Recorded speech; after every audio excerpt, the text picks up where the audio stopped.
Top to the afternoon to you guys.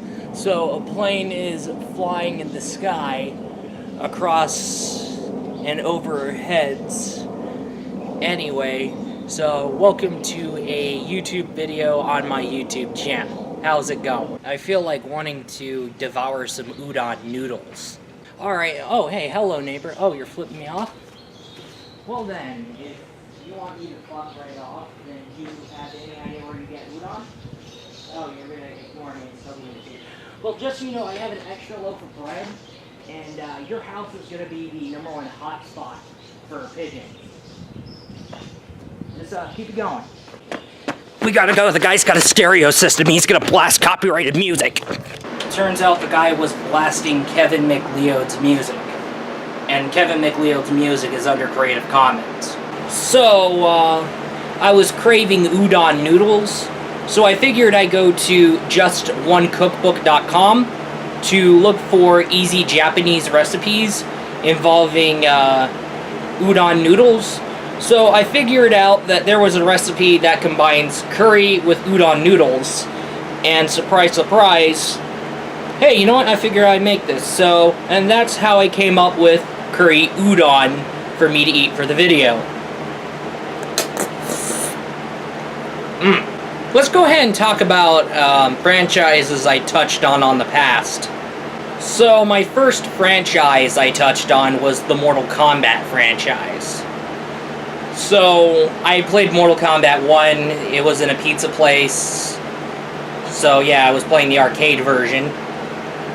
And yeah, I was clueless as towards what the heck is Mortal Kombat, so I wasn't able to pull off any fatalities. So we fast forward to Mortal Kombat 4 when it released on the Nintendo 64, and it was included in the list of games that was included when my parents decided to bring home a Nintendo 64, if I remember right. So, alright, so, yeah, I remember that, right? So, there was Mortal Kombat Deadly Alliance. I rented that, and I kind of looked into the Mortal Kombat series, and I was thinking, whoa, holy crap. And however, so I went ahead and collected Mortal Kombat 3 because they didn't have they didn't have Mortal Kombat 2. So I went and get Mortal Kombat 3. But before that, I picked up on the first Mortal Kombat on the Genesis. So at first I was thinking, hey, why not get Mortal Kombat on the SNES? I have an SNES. However, they didn't have it, so I went with the Genesis version. So, of course, there's no blood and gore in it. However, I was unaware of the blood cheat code in the Genesis version, so...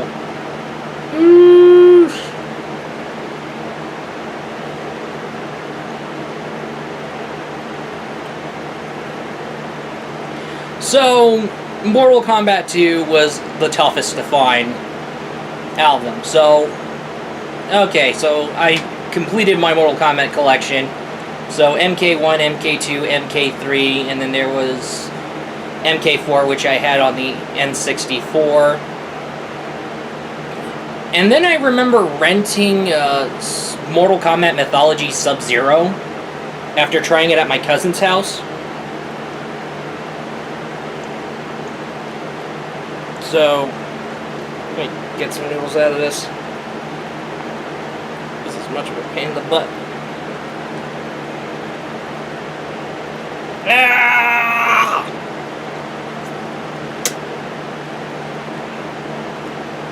And then when Mortal Kombat Deception... I was too busy lifting some noodles out of there, or pulling some noodles out with the chopsticks, to pretty much forget how to pronounce Deception. So there's Mortal Kombat Deception. I've been hyping that up, rented that, but then later I bought it. And then there was Mortal Kombat Armageddon, which, the idea of creating your own MK character, but however, it was very disappointing, and of course, the creative fatality system. Okay, I thought it was neat. But unfortunately, not everybody loved Mortal Kombat Armageddon. And I know I remember Mortal Kombat 9 when it came out. But however, there was Mortal Kombat 9 Complete Edition for the PC. And I've yet to touch on Mortal Kombat XL. Another franchise I remember touching on was Mario. Everybody touches on Mario. And of course, I touched on... Well, I haven't touched on Mario on the SNES, but I've touched on Mario 64, and of course, any order of Mario game, crazy. So, yeah, Mario 64, Mario Kart 64, and basically, those were my first Mario games. And of course, let's get to The Legend of Zelda, which, well, really became my favorite Nintendo franchise. So there was The Legend of Zelda, A Link to a Past. And then there was The Legend of Zelda Ocarina of Time for the N64. And then there was The Legend of Zelda The Wind Waker. And then there was The Legend of Zelda Twilight Princess for the Nintendo Wii. I mean, I fell in love with Legend of Zelda. Alright, so another franchise that I touched on when I was later in my childhood, there was the Final Fantasy series. So I remember my first game being Final Fantasy VII, rented that, but however I went ahead and got my copy of Final Fantasy IX, and then I remember touching on 8, and then there was Final Fantasy X on the PlayStation 2. So basically, the order of me playing these games have been varying around here. So how it works is Final Fantasy VII, Final Fantasy IX, there was Final Fantasy VIII, and I know there was the first Final Fantasy, if I remember it, there was Final Fantasy II, and then I remember Final Fantasy IV, and then I touched on Chrono Trigger. That's not Final Fantasy, that was part of the Final Fantasy things. So yeah. And then there was the Parasite Eve franchise. So I touched on Parasite Eve 2, and then I touched on Parasite Eve 1.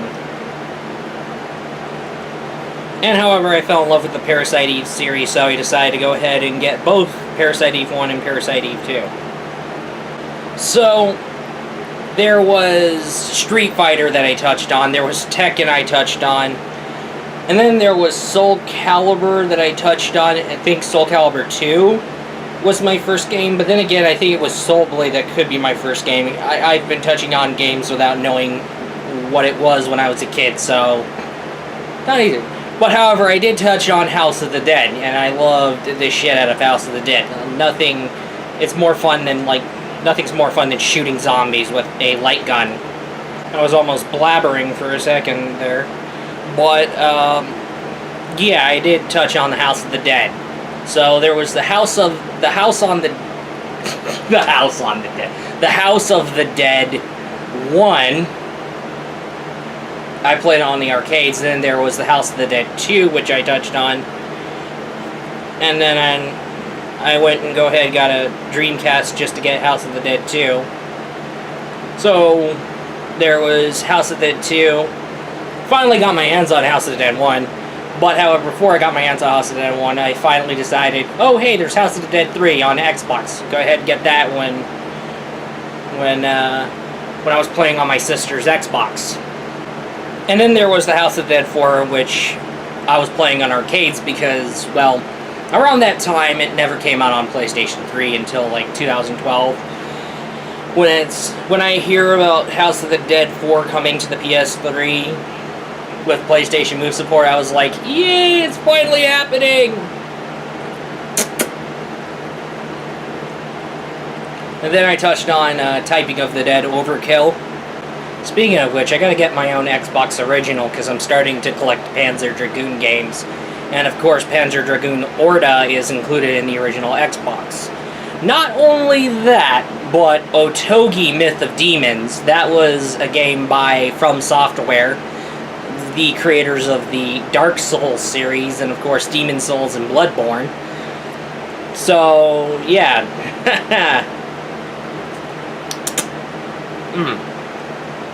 Alright, hold on.